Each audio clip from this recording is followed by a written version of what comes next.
हम 10वीं कक्षा के विद्यार्थी हिंदी के महत्वपूर्ण वैकल्पिक प्रश्नों के उत्तर देंगे। निम्न में से मूल स्वर छांटे। अ ई उ री। भविष्य में संधि है अयादि। हिंदी भाषा में कुल मात्राएं हैं 10।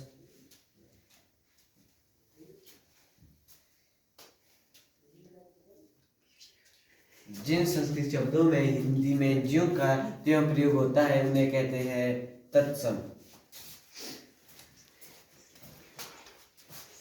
इनमें से अविकारी शब्द है अवे। वाक्यों के कितने अंग होते हैं? 2। निर्देशित विराम चिन्ह का नाम है अर्धविराम,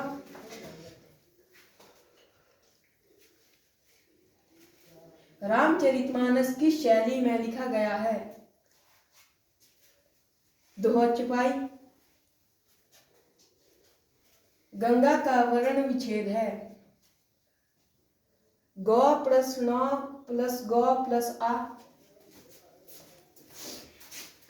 प्रत्येक वर्ष अंतर्राष्ट्रीय हिंदी दिवस मनाया जाता है 10 जनवरी। हिंदी वर्णमाला में आगत स्वर है आ।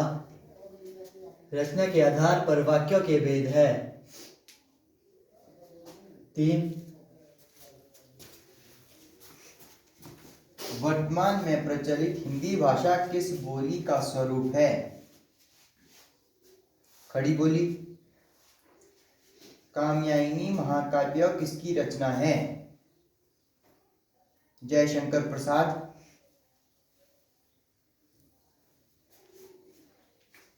हिंदी वर्णमाला में कुल कितने वर्ण हैं? 52। निर्देशित विराम चिन्ह का नाम है विस्मयादिबोधक। 14 सितंबर 1949 को हिंदी भारत की बनी राजभाषा। पानी का पर्यायवाची शब्द नहीं है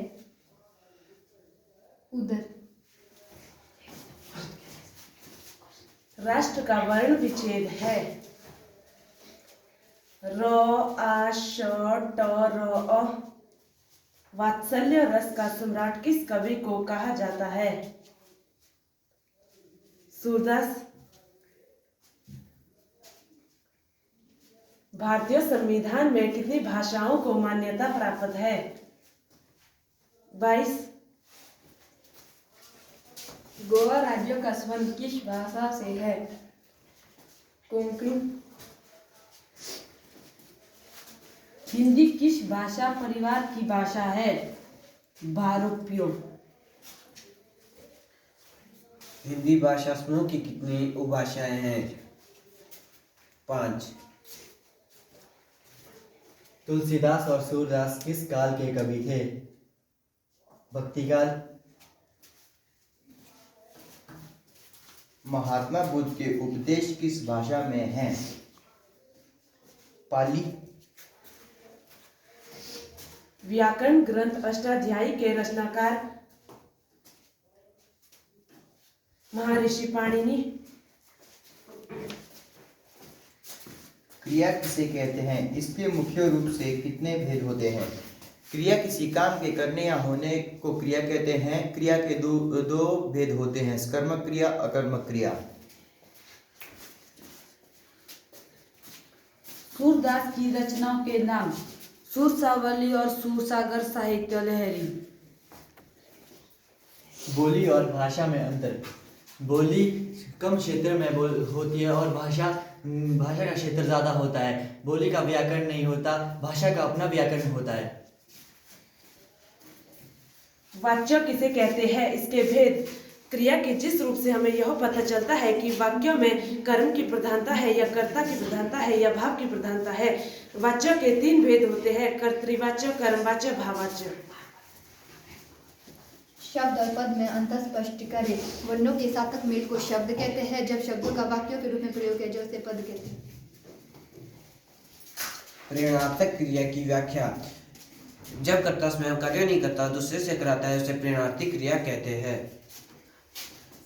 उदाहरण, अध्यापक ने बच्चों से पाठ पढ़वाया। भारतीय संविधान के किस अनुच्छेद के तहत हिंदी को राजभाषा घोषित किया गया? अनुच्छेद 343। संविधान के किस भाग में हिंदी का वर्णन है? 70वें भाग में। और भाषा के आधार पर भारत का पहला राज्य कौन सा बना था? आंध्र प्रदेश। कौन सी भाषा के आधार पर? तेलुगु भाषा।